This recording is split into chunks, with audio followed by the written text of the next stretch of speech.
The Black Panther, an icon to black people everywhere and an A-list property in Marvel's House of Ideas. But that would only happen recently in the grand scheme of things. So come, let us embark on this journey together. This is the history of the Black Panther. The Black Panther makes his first appearance in Fantastic Four number 52, where he invites the Fantastic Four to his mysterious nation of Wakanda. However, Reed Richards, as well as the reader, notes that for a, seemingly not so advanced African nation, the Wakandans seem to have some pretty sophisticated technology, like a communication device that can be used to talk to anyone around the world. But I'm sure no such thing would ever exist in real life. It's just sci-fi mumbo-jumbo. So yes, the idea of Wakanda being a technologically advanced nation was actually there from the start and not a retconned addition. The Fantastic Four accept his invitation and are promptly ambushed by the Black Panther. Thankfully, he was only fighting the Fantastic Four to see if he was ready to take on his father's murderer, Claw, the Master of Sound, who would go on to become a recurring foe for T'Challa. After beating Claw, T'Challa felt without purpose until the Fantastic Four just pointed him in the direction of, hey, you got these amazing scientific smarts and Panther abilities, maybe you should become a superhero.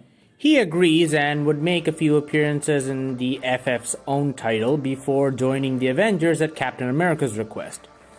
I'm not gonna go into too much detail about that. The only significant thing to note here was in Avengers number 62, we are introduced to another recurring Black Panther villain, M'Baku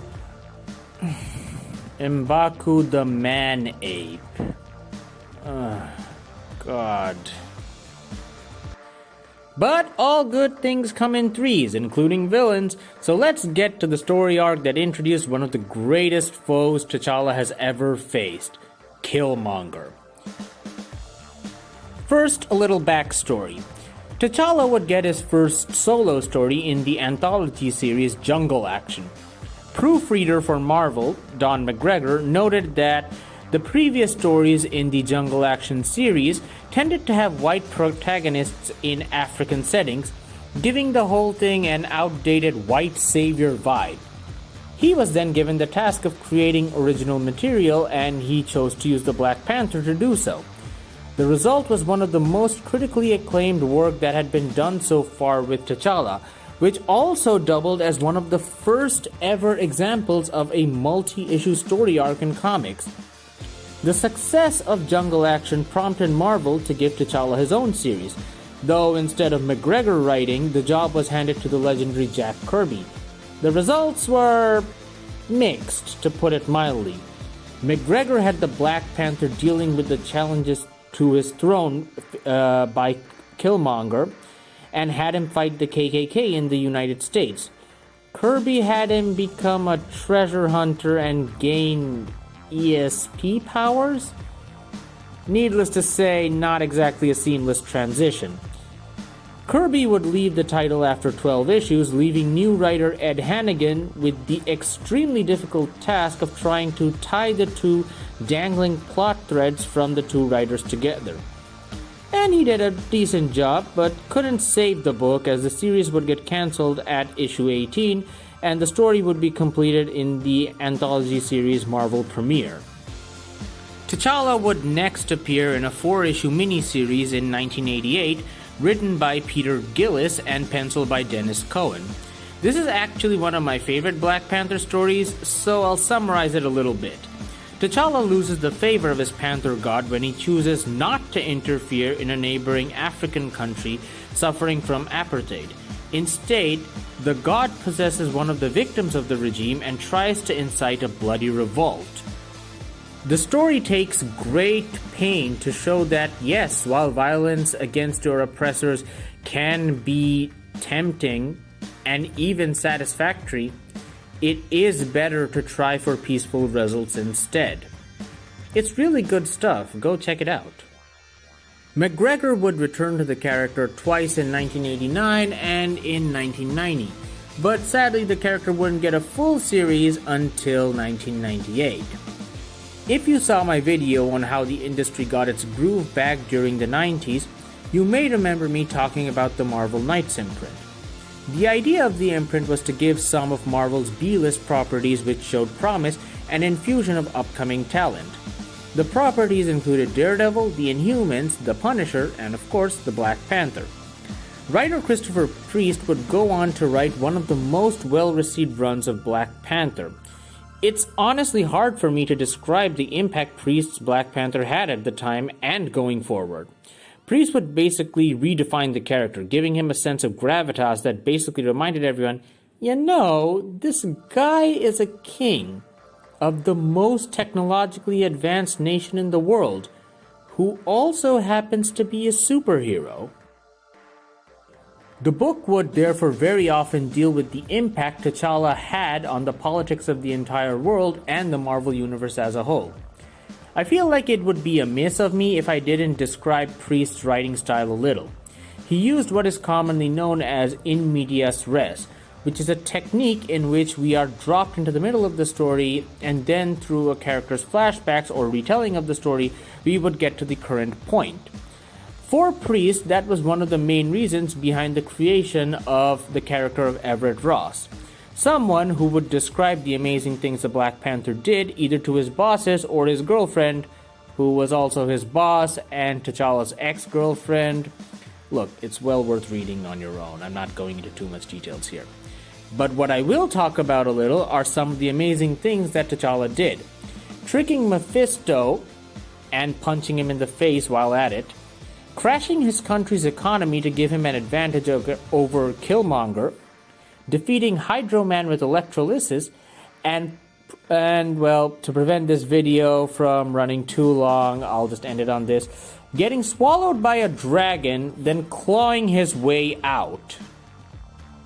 In the final issues of Black Panther under Priest, a new character, Casper Cole, was given the identity as T'Challa was suffering from a brain aneurysm after his fight with a mind-controlled Iron Fist and an alternate future version of Iron Man in a story that somehow included characters from the Kirby run of Black Panther, including a version of the Kirby Black Panther.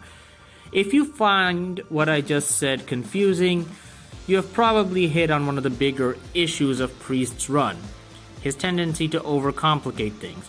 Personally, I didn't have any problems. The run is very enjoyable and these are honestly negligible complaints. But someone at Marvel clearly did. Priest's run ended with T'Challa back in the role and a new writer, Reginald Hudlin, was asked to begin the next series. Hudlin immediately began his run by throwing out or flat out ignoring most of not only Priest's run, but a good portion of Black Panther history as well. So he's keeping tradition? The first half of the run appears to be set in the past, while at the same time tying in with the current X-Men. It's really confusing. The second half of the run spent its time being part of various Marvel crossover events. In case it wasn't quite obvious, I'm not a fan of Hudlin's run. However, he introduced two things into Black Panther mythos that would be important: his sister Shuri and T'Challa's marriage to the X-Men Storm. However, it would only be under later writers that, these concepts would be expanded upon. What Hudlin did with these concepts can be basically summarized as, hey guys, T'Challa has a younger sister now who also wants to be Black Panther. And hey everyone, T'Challa and Storm really should be together, and to really drive home the point, let's have the Watcher show up at their wedding. Still, his run was popular enough to get rebooted with a new #1. Hudlin writes the first story arc of this new run and manages to give Shuri an impressive amount of character development and showed why she wasn't worthy of the Black Panther mantle then, but was now. However, this comes at the expense of T'Challa, who appears to be suffering delayed effects of that brain aneurysm he got from Priest's run, as he gets outwitted by Dr. Doom. Seriously, how did Doctor Doom get Doombots in T'Challa's plane? How does he not have any contingency plans? It's just... Okay. I'll stop complaining about that. Jonathan Marbury takes over for the remaining issues, and it's not great. The entire series is basically a lead-up to the event comic Doom War, also written by Marbury. So let's talk about that. Dr. Doom has helped a coup in Wakanda, all so that he can access Wakanda's vibranium. In response, T'Challa makes the entire vibranium deposit inert. Spoilers for a comic that nobody except Marvel likes. Oh, and the X-Men and the Fantastic Four and the Deadpool are here too. Still, Black Panther was popular enough to have his own series, this time with the tagline, "The Man Without Fear." Wait, isn't that Daredevil's tagline? Yeah, you might have then discovered which direction the book is going. Writer David Liss was brought on board to redefine a new status quo for T'Challa, and he, with Marvel's blessing I might add, decided to strip down the character entirely, giving him a quote-unquote fresh start to see what the Black Panther was without the tech, his country's resources, and his superpowered wives. And fans hated it. The best comparison I can give here was the similarity, with Wonder Woman in the 70s. In both cases, a powerful icon loses their special gifts that made them able to stand up with the best of their universes. And here's how Danny O'Neil, the writer of Wonder Woman, reacts to this years later. Boy, did I screw that up. There are really two noteworthy things from the Man Without Fear era. The American Panther story, which I really feel holds a lot more weight now than it probably did back then, and the gorgeous art by Francesco Francavilla.